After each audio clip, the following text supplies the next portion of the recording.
बिस्मिल्लाहिर्रहमानिर्रहीम। अस्सलाम वालेकुम प्यारे दोस्तों। रात के 1 बज रहे थे और वो जाग रहा था। जागना उसका मुकद्दर बन गया था। नींद उससे यूं रूठ चुकी थी जैसे कोई अपना बिछड़ जाता है। उसकी जिंदगी कुर्ब से गुजर रही थी। वो जिंदा तो था मगर जिंदा नहीं था, बस सांस चल रही थी। जिस्म बेजान था।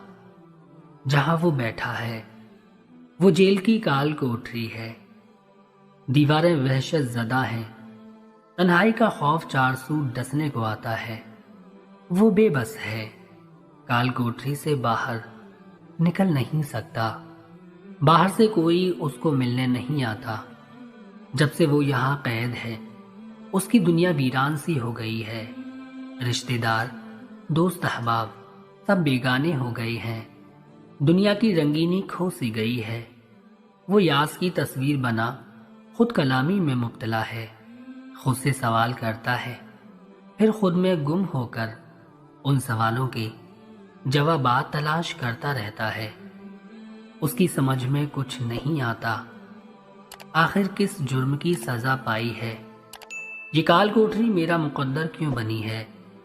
उसका नाम कामरान है, जो अब कातिल कामरान है। एक कत्ल की वजह से वो यहाँ कैद है। मेरी मुलाकात चंद रोज कबल उससे हुई है। मैं यहाँ का जेलर हूँ और मेरे शबो रोज ऐसे अवकाश से भरे हुए हैं। ये मामूल की सुबह थी जब मैं ड्यूटी पर आया। नीले आसमान पर आज़ाद पंछी महवे परवाज थे और मीठी मीठी बोलियां सुरीले गीत गाते थे। जेल की दीवारों के बाहर रौनक फैल चुकी थी। यहाँ सिर्फ परिंदे ही हैं जो आज़ाद थे और गीत गाते थे। गाड़ियों के हॉर्न बज रहे थे। यूं समझें जिंदगी जाग उठी थी। लेकिन इन दीवारों के अंदर मायूसी, उदासी का मौसम था। जैसे बाहर में खजा जबरदस्ती कब्जा जमा चुकी हो। जेल की दीवारों के इस तरफ कभी बाहर आई ही नहीं। यहाँ हर सुबह खजा होती है और हर रात वहशत भरी। जर्दी माइल चेहरे, उदासी, जागती आंखें, निढाल जिस्म, जख्मों से चूर चूर जिस्म, उदास जिंदगियां और उन मायूस जिंदगियों में एक मैं वाहिद था जो सुबह सुबह रौनक देखकर, नेमतों से सरशार होकर, ताज़ा दम होकर उस उदासी भरे माहौल में आ जाता। मेरी मजबूरी थी। उस माहौल से मेरे बच्चों की रोटी जुड़ी थी, वरना कौन कमीना इस उदास मौसम का खुशी से मुकीम होता है। मुझे सर्विस करते हुए 10 साल हो चुके हैं। यहाँ जो भी आता है मुजरिम बन कर आता है, और चाहे उसने जुर्म किया ही ना हो। कुछ ऐसे भी होते हैं जो बेगुनाह होते हैं और बेगुनाही की सजा काट रहे होते हैं। ये एक ऐसा सवाल था जो मुझे उलझाए रखता था। मेरे जहन में झगड़े चल रहे होते थे। एक मुंह पुरजोर बेकाबू तूफान सा बरपा रहता। ऐसी कौन सी वजह होगी जो ये बेगुनाह गुनाहगार बनकर काल कोठरी में आन कैद होते हैं। और फिर एक दिन ये राज मुझ पे आया हो गया। मैं सब समझ गया। जी हाँ, ये राज कामरान की वजह से आया हुआ था। कामरान जब से यहाँ आया था, शुरू उसके दोस्त मुलाकात करने चले आते थे, लेकिन अब अरसा हो गया था, कोई पूछने नहीं आया था। कामरान कातिल था, कत्ल के जुर्म में यहाँ आया था, लेकिन बकौल उसके वो बेगुनाह था। जब मेरी ड्यूटी रात की हुई तो मैं कामरान को देखता। ये रातों को सोता नहीं था। रात भर दीवारों से बातें करता रहता था, उनको तकता रहता। शायद ज़मीर के साथ महबे गुफ्तगू रहता हो। एक रात जब मैं उसके पास आन बैठा तो उसने अपनी कहानी सुनाई। अब मैं अपने अल्फाज में कामरान की कहानी आपके गोश गवार करता हूँ। میرے سوالوں کا جواب مجھے مل گیا تھا، شاید آپ بھی کسی ایسے سوال میں گھرے ہوئے ہوں تو آپ کو بھی جواب مل جائے گا۔ کامران امیر گھرانے کا چشم و چراغ ہے، دولت کی ریل پیل تھی۔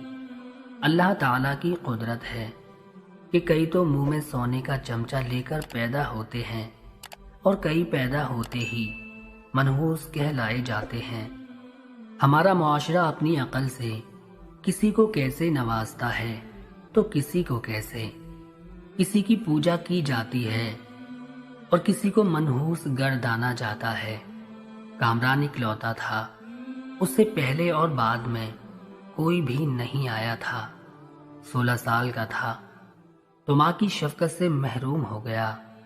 کینسر کی مریضہ تھی اور اس کی تشخص اس وقت ہوئی جب وہ مرض اپنا کام دکھا چکا تھا۔ ہسپتال لے جاتے ہوئے اس نے دم توڑ دیا تھا۔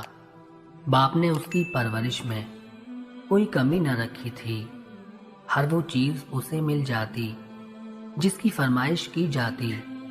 گھر میں نوکر چاکر بھی تھے، نوکروں کی کثیر تعداد حویلی میں گھومتی پھرتی تھی۔ مالی تھے جو صبح ہوتے ہی آن بارد ہوتے اور پھر سارا دن پھولوں کی تراش خراش کرتے رہتے۔ چوکیدار نگرانی کرتے رہتے، دودھ والا دودھ گھر دے کر جاتا، ماسی بھی کپڑے دھونے آتی۔ گھر کی صفائی ستھرائی کے لیے ایک خاتون الگ تھی، باورچی الگ تھے۔ کامران کے باپ کی مربع زمین تھی جس میں مزدور ہر وقت کام کرتے رہتے تھے۔ کھیتوں میں ایک ڈیرا بنا رکھا تھا، یہاں ٹریکٹر کھڑے ہوتے اور مشینی آلات پڑے رہتے تھے۔ دیسی مرغوں کا فارم الگ بنا ہوا تھا، کارندے ان کو بادام کھلاتے، شکاری کتوں کو گوشت کھلایا جاتا۔ سال میں ایک بار کتوں کی لڑائی کا مقابلہ لگتا تھا جس میں ان کے کتوں کا مقابلہ ہوتا۔ دیسی مرغوں کی لڑائی تو ہر مہینے باقاعدگی سے ہوتی۔ کامران کے باپ نے دونوں شوق پال رکھے تھے، اس کے کتے ہوں یا مرغے مقابلہ جیت جاتے تھے۔ انسانوں سے زیادہ ان کی خدمت ہوتی، کتوں کو بکرے کھلائے جاتے اور اس گاؤں کے غریبوں کے بچے سوکھی روٹی کے لیے ترستے تھے۔ عدل و انصاف کا نام و نشان نہیں تھا، یہ برسوں سے معمول چلا آ رہا تھا، پھر کامران کیسے پیچھے رہ سکتا تھا؟ کامران نے اپنے ڈیرے پر دیسی مرغوں کا فارم بنایا، ان کی دیکھ بھال کے لیے لڑکے رکھے اور خود بھی وہاں رہنے لگا۔ یوں اس کا شوق پروان چڑھنے لگا۔ کامران دیسی مرغے پال کر مہنگے داموں فروخت کرتا تھا۔ ان مرغوں کو اعلیٰ خوراک دی جاتی، بادام پستہ، مکھن اخروٹ دیسی گھی میں بھگو کر کھلائے جاتے، دیسی خوراک بنا کر کھلائی جاتی جس سے مرغے خوب لڑتے تھے۔ ان کو مقابلے کے داؤ پیچ بھی سکھائے جاتے، ترتیب یافتہ ماہر ان کو ترتیب دیتے تھے۔ جب مرغوں کا مقابلہ ہوتا تو شوقین حضرات مقابلہ دیکھنے دوڑے چلے آتے اور جیتنے والے مرغے کی بولی لگتی اور پھر ہزاروں میں فروخت ہوتے۔ مگر عروج و زوال زندگی کا حصہ ہے، عروج کو ہمیشہ زوال بھی آتا ہے۔ عروج رب تعالی دیتا ہے اور زوال اس شخص کی اپنی کوتاہیوں کی وجہ سے آتا ہے۔ کامران نے جب آنکھ کھولی تو عروج کا سورج چمکتا تھا، لیکن شب و روز کے بدلتے ہی زوال کا طوفان آیا اور سب کچھ بکھر گیا۔ کتوں کی لڑائی کا دنگل لگ چکا تھا اور سیٹھ اشرف کامران کے باپ کا کتا اب میدان میں چھوڑا جا چکا تھا۔ سیٹھ اشرف کا سینہ اکڑا جا رہا تھا۔ پھر جانے ایسا کیا ہوا، سیٹھ اشرف کا کتا اچانک دم دبا کر میدان چھوڑ کر بھاگ گیا۔ ادھر میدان سے کتا بھاگا، ادھر سیٹھ اشرف نے اپنے دل پر ہاتھ رکھ لیا اور منٹوں میں کھیل ختم ہو گیا۔ सच धज के मैदान में आया था, लेकिन अब दूसरों के कंधों पर उठाए जाने का मोहताज पड़ा था। मौत ने उसे बेजान कर दिया था। सेठ अशरफ को गांव के गरीबों ने उठाया और हवेली में ले गए, और फिर शाम होते ही सेठ अशरफ जमीन के सुपुर्द हो गया। यूं उसकी शानो शौकत में सुपुर्दे खाक हुई। अब गांव की हुक्मरानी कामरान के पास थी। कामरान ने हारे हुए कुत्ते को अपनी बंदूक की गोलियों से भून दिया। सर्दियों का मौसम था, खूब जाड़े पड़ रहे थे। कामरान अपनी हवेली में सोया करता था और सुबह सवेरे डेरे पर जाता और वहां से फार्म जाता। सर्दियों का सूरज मधम मधम किरणें जमीन पर बिखेर रहा था। कामरान डेरे पर गया तो 5 चोटी के मुर्गे मरे पड़े थे और लड़के सहमे हुए थे। पूछगछ हुई तो पता चला कि रात को शिकारी बिल्लियों ने हमला कर दिया था। कामरान ये सुनते ही आग बबूला हुआ। जिन लड़कों की ड्यूटी थी उनको सजा दी और नौकरी से फारिग कर दिया। अगली रात को वो अपनी बंदूक के साथ फार्म पर रहा। बदकिस्मती से आज फिर बिल्लियों ने हमला किया। शायद साबिका शिकार को लेने आई थी और आज मौत उनके इंतजार में थी। यूं ही हमले के शुकूक पैदा हुए। कामरान अपने कारिंदों के साथ चौकस हो गया। बिल्लियां फार्म में दाखिल हुई ही थीं कि कामरान ने गोलियों की बौछार कर दी। यूं 3 बिल्लियों में से 2 मौके पर दम तोड़ गईं और एक फरार होने में कामयाब हो गई। उस दौरान 2 मुर्गे भी जान की बाजी हार गए। कामरान खुश था कि दुश्मन मारे गए थे। उसे उम्मीद थी कि बचकर जाने वाला बिल्ला इस तरफ रुख नहीं करेगा। इस वाक़े के ठीक 1 साल बाद कामरान रात के वक्त शहर के होटल से खाना खाकर निकल रहा था कि पुलिस ने पकड़ लिया। कामरान हैरानो परेशान था कि ऐसा क्यों कर हुआ। होटल की बालाई मंजिल पर कत्ल हुआ था और कामरान ही बालाई मंजिल से अय्याशी करके नीचे आया था। यूं शक की बिना पर कामरान को गिरफ्तार कर लिया गया। उसके साथ होटल का मालिक और 2 अफराद और भी गिरफ्तार किए गए। उन सब की जमानतें हो गई थीं, लेकिन कामरान वाहिद था जिसकी जमानत नहीं आई थी। जेल में उसे आए 1 साल हो चुका है। वो दीवारों को घूरता है, खुद अपना गिरेबान पकड़ता है और खुद से हम कलाम रखता है। कामरान को जेल आए हुए 2 साल हुए थे कि एक दिन सफ़ेद बारिश बूढ़ा शख्स आया और कामरान को जमानत पर रिहा करा गया। फिर कत्ल का ये केस भी जल्दी ख़त्म हो गया, क्योंकि उस कमरे में मरने वाली लड़की ने बहुत ज़्यादा शराब पी रखी थी। जब वो होटल में दाखिल हुई तो डगमगा रही थी। लाश के पोस्टमार्टम की रिपोर्ट भी आ चुकी थी, जिसमें ज़्यादा शराब पीने की वजह बताई थी। लेकिन कामरान को सज़ा क्यों मिली, ये एक सवाल था जिसका जवाब मुझे तो मिल गया। आपके जहन में भी सवालात होंगे। कामरान का दिल काल कोठरी में कैद था। उसने जो कहानी सुनाई वो आपके गोश गवार कर चुका हूँ, लेकिन सफ़ेद बारिश शख्स ने उसकी जमानत कराई। ये कौन था नहीं बताया। लाश के पोस्टमार्टम की रिपोर्ट कुदरती तौर पर लेट हो गई थी और होटल के बाकी अशखास अपने ज़राए इस्तेमाल कराकर रिहा हो गए थे। कामरान का कोई नहीं था। गांव वाले उससे तंग थे। रिश्तेदार दौलत के पुजारी थे, इसलिए कामरान अकेला ही था। कामरान काल कोठरी में 2 साल रहा।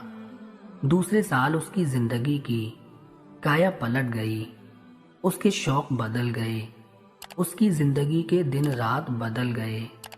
वो समझ गया था कि किस जुर्म की सजा पाई है, उससे कौन सा गुनाह सरजद हुआ है। जी हाँ, अल्लाह ताला ने इंसान के अंदर ज़मीर नाम की एक चीज़ भी रखी है। جو انسان کو اس کے اچھے یا برے عمل پر رد عمل دیتا ہے۔ یہ ضمیر کی آواز ہی تھی جسے کامران نے سنی اور سچے دل سے توبہ کی۔ توبہ کے دروازے تو ہر وقت کھولے ہیں، کوئی اس طرف آئے تو صحیح۔ کامران نے جو بلیوں کو مارا تھا، اللہ تعالیٰ نے اس کی سزا اس صورت میں دی تھی۔ حضور اکرم صلی اللہ علیہ وسلم نے ارشاد فرمایا ہے، اگر آپ کو بہت زیادہ غصہ بھی آئے تو بلی کو روئی کے بنے گولے سے ڈرایا یا بھگایا جائے، لیکن ہم نے ایسی تعلیمات کو بھلا دیا ہے اور سزائیں ہمارا مقدر بن کر رہ گئی ہیں۔ کال کوٹری میں قید دوسرے سال کامران نے اللہ تعالیٰ سے سچے دل سے توبہ کی اور حضور اکرم صلی اللہ علیہ وسلم پر درود شریف کا تحفہ بھیجنے لگا۔ یہ تحفہ قبول ہوا اور اللہ تعالیٰ نے اس کی رہائی کا وسیلہ بنا دیا، اور شہر کے ایک اللہ والے نے آ کر اس کی ضمانت کرائی تھی۔ یوں کامران آزاد دنیا کی آزاد فضاؤں میں زندگی بسر کرنے لگا۔ اب اس کی زندگی اللہ تعالیٰ کے احکامات کے مطابق گزر رہی ہے۔ آؤ دوستو ہم بھی اپنا محاسبہ کریں، کہیں جانے انجانے میں ایسا کوئی گناہ تو نہیں کر بیٹھے جس کی سزا ہم بھگت رہے ہوں۔ ایسا ہے تو توبہ کے دروازے ابھی کھلے ہیں۔ اللہ تعالیٰ سے معافی طلب کیجیے اور دنیا و آخرت سنوار لیجیے۔ جزاک اللہ خیر۔